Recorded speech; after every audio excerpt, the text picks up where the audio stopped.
सोन्या चांदीच्या दुकानात म्हणजेच मार्केटमध्ये मिळणाऱ्या चांदीचा दर आणि मल्टी कमोडिटी एक्सचेंजचा दर या दोन्हीमध्ये 15 ते 20% फरक पडलाय आणि याचा अर्थ 20% प्रीमियम लावून चांदी बाजारात विकली जाते आणि एवढं करूनही सध्या बाजारात चांदी उपलब्ध नसल्याची परिस्थिती आहे। ऑनलाईनवर जर चांदी विकत घ्यायला जाल तर तिथे 1 किलो चांदीसाठी 2,50,000 रुपये दर दाखवला जातोय।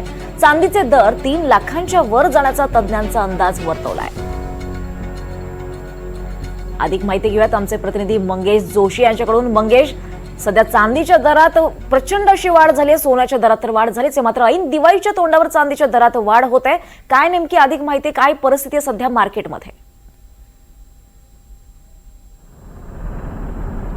नक्कीच दीपाली, आपण जर बघितलं तर सोन्याचे दर जे आहेत ज्या झपाट्याने वाढलेले आहेत त्याच्या पाठोपाठ चांदीचे दर देखील मोठ्या प्रमाणात वाढलेले आहे। चांदीचे दर सद्यस्थितीमध्ये ऐतिहासिक दरावरती पोहोचलेले आहेत।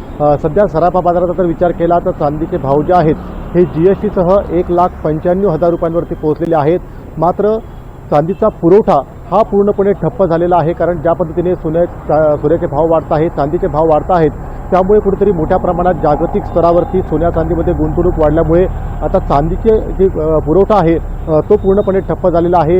याचाच परिणाम जो आहे तो आता सराफा बाजारावरती पाहायला मिळतोय, कारण सराफा बाजारात चांदी उपलब्ध नसल्याचं चित्र जे आहे ते पाहायला मिळते आहे। दुसरीकडे ऑनलाईन जर चांदी परचेस करायचं म्हटलं तर ऑनलाईन जवळपास 2.5 लाख रुपये भाव जो आहे तो आता चांदीचा पाहायला मिळतो आहे। ज्या पद्धतीने आंतरराष्ट्रीय घडामोडींचा परिणाम हा थेट सोन्या चांदीच्या भावावरती झाला।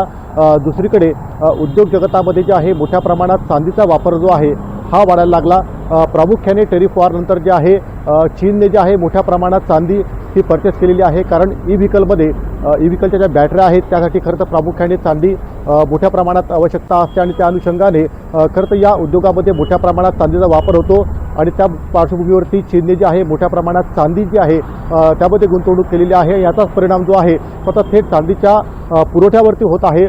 त्यामुळे आता सराफा व्यावसायिक असतील यांनी देखील चांदीचं बुकिंग हे बंद केलेलं आहे। अनेक बाजारांमध्ये आता चांदी उपलब्ध नाही, प्रामुख्याने जळगाव, मुंबई, पुणे यासारख्या सराफा बाजारामध्ये आता चांदी उपलब्ध नसल्याचं चित्र जे आहे ते पाहायला मिळते आहे। 20% एक्स्ट्रा प्रीमियम देऊन सुद्धा चांदी बाजारात जे आहे ग्राहकांना उपलब्ध होत नाही आहे। अनेक ग्राहक जे आहेत ज्या पद्धतीने भाव वाढत आहेत त्यामुळे चांदीची गुंतवणूक अनेक ग्राहकांनी केलेली आहे।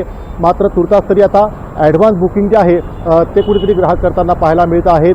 ज्या पद्धतीने आता चांदीचे भाव वाढत आहेत तर काही तज्ज्ञांच्या मते जे आहे जवळपास 3 आठवडे चांदीचे भाव जे आहे हे मोठ्या प्रमाणात वधारल्याचं चित्र जे आहे ते पाहायला मिळणार आहे।